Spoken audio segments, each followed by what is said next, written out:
So we're cutting the top offenders out. We're continuing to learn what different oxalate foods are and lessen them in the diet. Let's talk about the physiology at that point as people begin to cut down, the dumping from the tissues, and let's get into the nuances of how that works. Well, no one's really studied this in any systematic way. It's actually in mainstream science, they're not aware of this phenomenon, which is pretty amazing to those of us watching it happen in real lives. Because there's this fad kind of idea in medicine that you have to have renal failure before you have oxalate accumulation. So they think it only happens in a subset. 3% of people are in renal failure, so therefore barely 3% of people have oxalate accumulations, when they've never, they have really very little to stand on with that theory, but they keep repeating it in literature. So they're all just thinking that way without actually paying attention to it's quite the opposite. 85% of us have oxalate crystals in our thyroid gland by the time we're 50. 85% of us do not have renal failure. That should be so blatantly obvious that they should be curious about it, but they're not. That's not how funding works. And these days, in the last 30 years or so or more, science gets lauded when it's understanding physiological mechanisms and how we can interfere with them with the drug. And so we want to understand physiological mechanisms because we can get in there and interrupt certain processes in the body with the drug, rather than understanding what's the root cause of this disarray we see in, say, inflammatory and autoimmune conditions. So the science isn't really there, except that we see it, and we see it in real life. But what is in the science is several studies. It's a very small set of studies that shows that if you don't keep taking what you call a maintenance dose and don't do these trigger doses, then you stop the accumulation in the body, and the body can start deaccumulating oxalate. Let's break that apart and talk about what a trigger dose would be, maintenance, and then clearing. So the definition of a trigger dose is the amount of oxalate it takes to stimulate the formation of a brand new oxalate deposit somewhere in the body. And it kind of looks like a trigger dose only has to double the oxalate levels in your urine, which is about 1.5 ounces of chocolate will do that.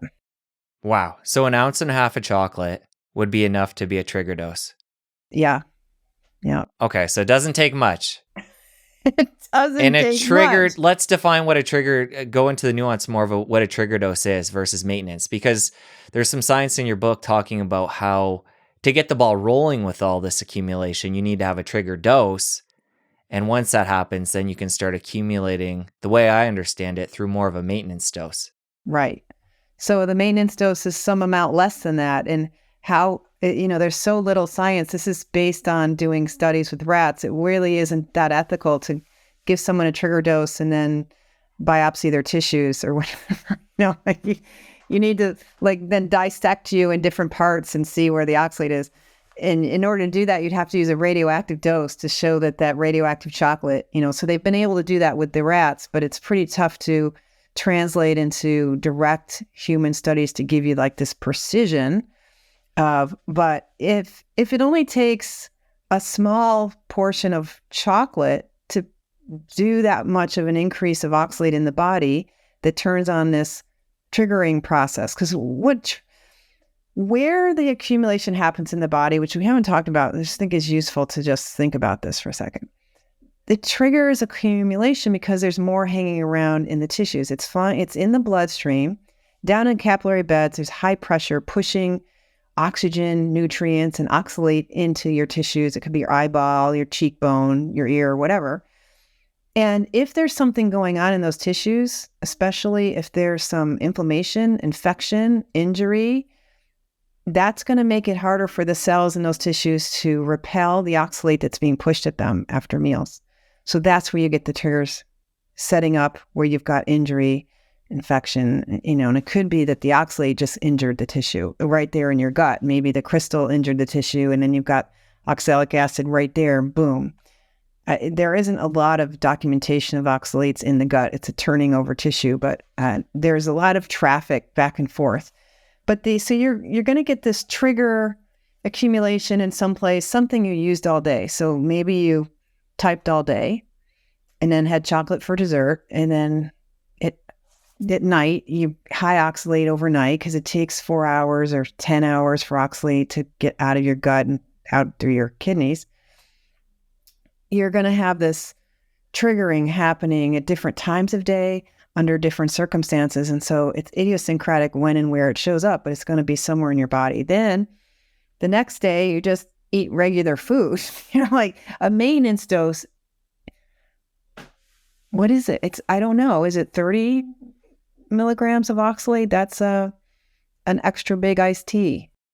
So to summarize what you're saying here, you need a trigger dose, which is basically nothing. I mean, I probably have a trigger dose on a regular basis, eating healthy, quote unquote, chocolate. And then a maintenance dose because of that accumulation from the trigger dose in a different area of the body where there was likely a previous injury or the tissue has been recently used heavily.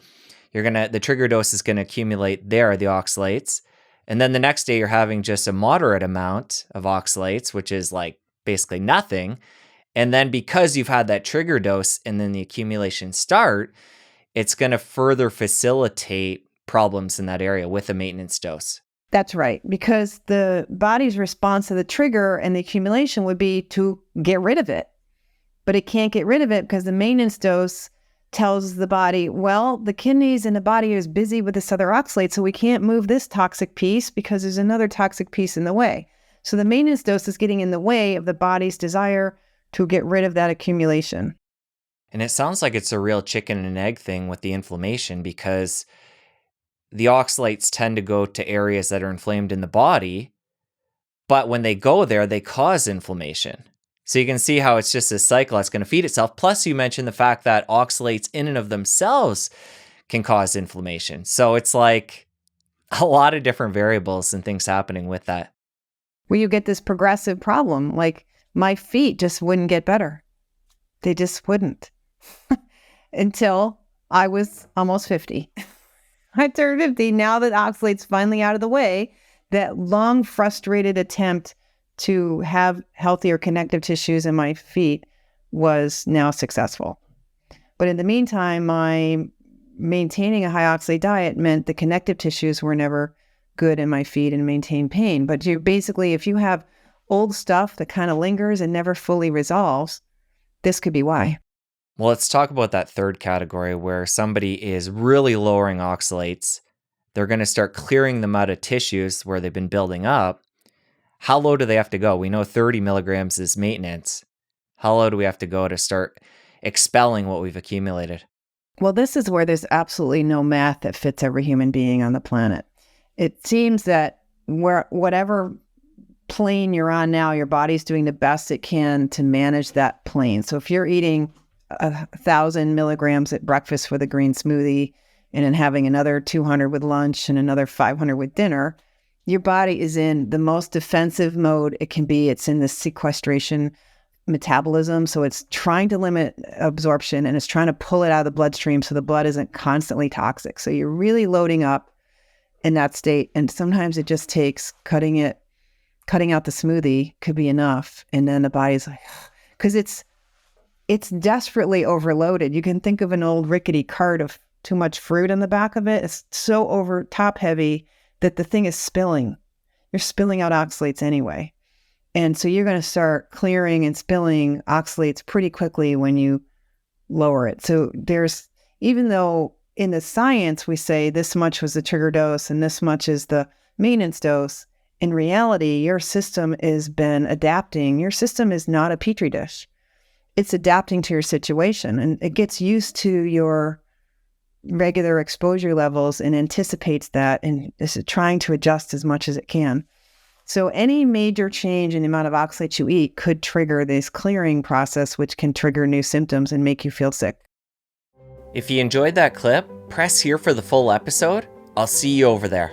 People are literally buying these massive clamshell boxes of spinach and using half pound or more of spinach every day. That is really toxic. I was looking back at this thing that I really love. I wanted to share this with you.